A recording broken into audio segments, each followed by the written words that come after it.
और ये वोट चोरी क्यों की जा रही है? आप देखिए, ये संविधान जो है, ये अंबेडकर जी का संविधान है। ये अंबेडकर जी का संविधान है। ये हमारे लिए पवित्र किताब है।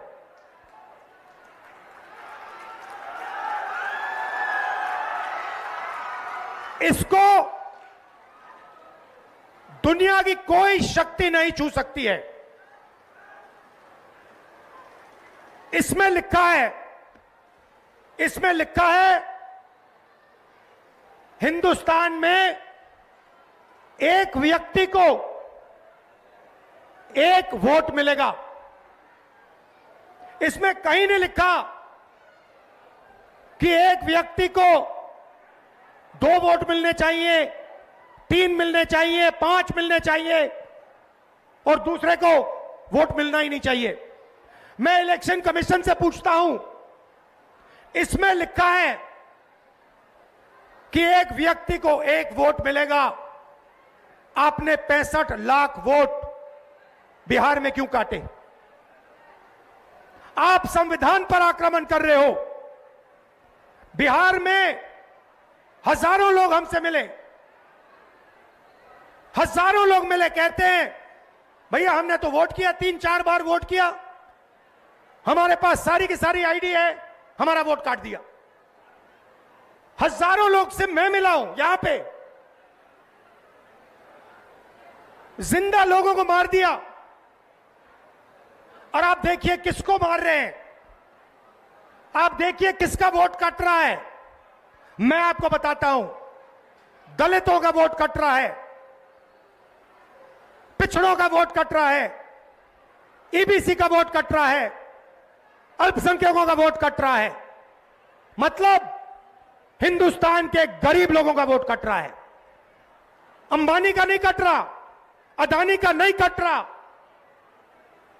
हिंदुस्तान के गरीब लोगों का वोट कट रहा है, क्योंकि वो नहीं चाहते कि आपकी आवाज सुनाई दे।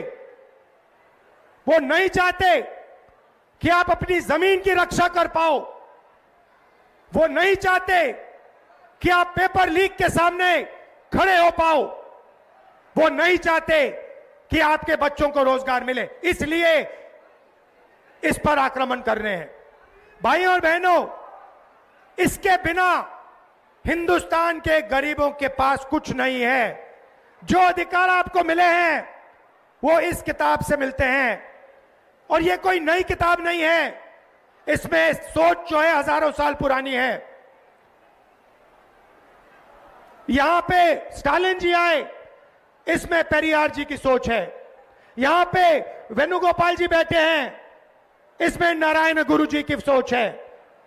इसमें अंबेडकर जी की सोच है, इसमें फूले जी की सोच है, इसमें गांधी जी की सोच है, इसमें भगवान बुद्ध की सोच है, इसमें कबीर की सोच है। यह हमारी आत्मा की किताब है। और मैं बता रहा हूं, अगर वोट चोरों ने यह सोच रखा है कि ये भारत माता की आत्मा को चोट पहुंचाएंगे, तो ये इस देश को, इस देश के जनता को, इस देश के युवाओं को नहीं समझे हैं।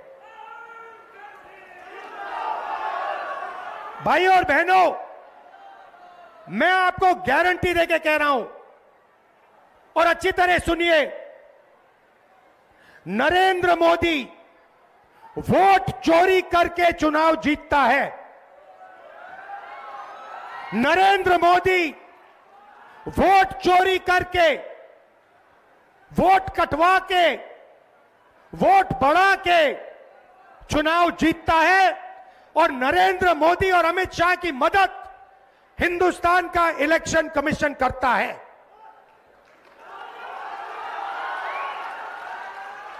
और सुनिए, 2023 में जब हमें बात समझ आनी शुरू हुई, जब हमें सबूत मिलना शुरू हुआ, एक नया कानून आता है।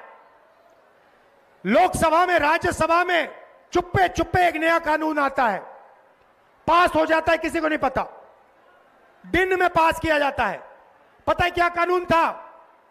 कानून था कि कुछ भी हो जाए, इलेक्शन कमिश्नर कुछ भी कर दे, उनके खिलाफ कानूनी कार्रवाई नहीं की जा सकती। अब आप मुझे बताओ, ऐसे कानून की क्या जरूरत?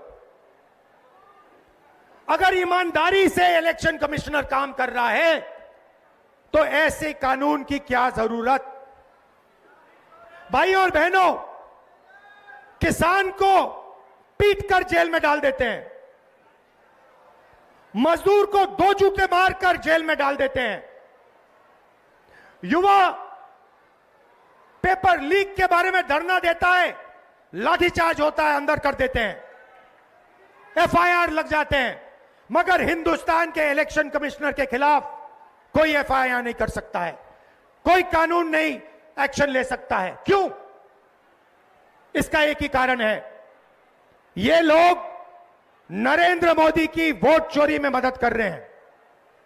और वोट चोरी हिंदुस्तान के ईबीसी, दलित, ओबीसी, अल्पसंख्यक और गरीब जनरल कास्ट के खिलाफ आक्रमण है। यह आपको खत्म करने का तरीका है, ये यहां नहीं रुकेंगे।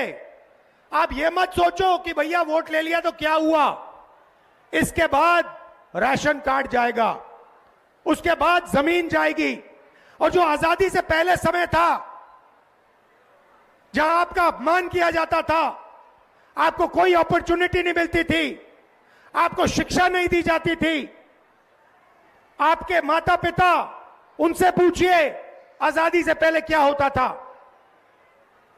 जो राजा चाहता था कर लेता था, जो भी मन में आता था वो कर लेता था, जमीन अच्छी लगी जमीन ले लेता था।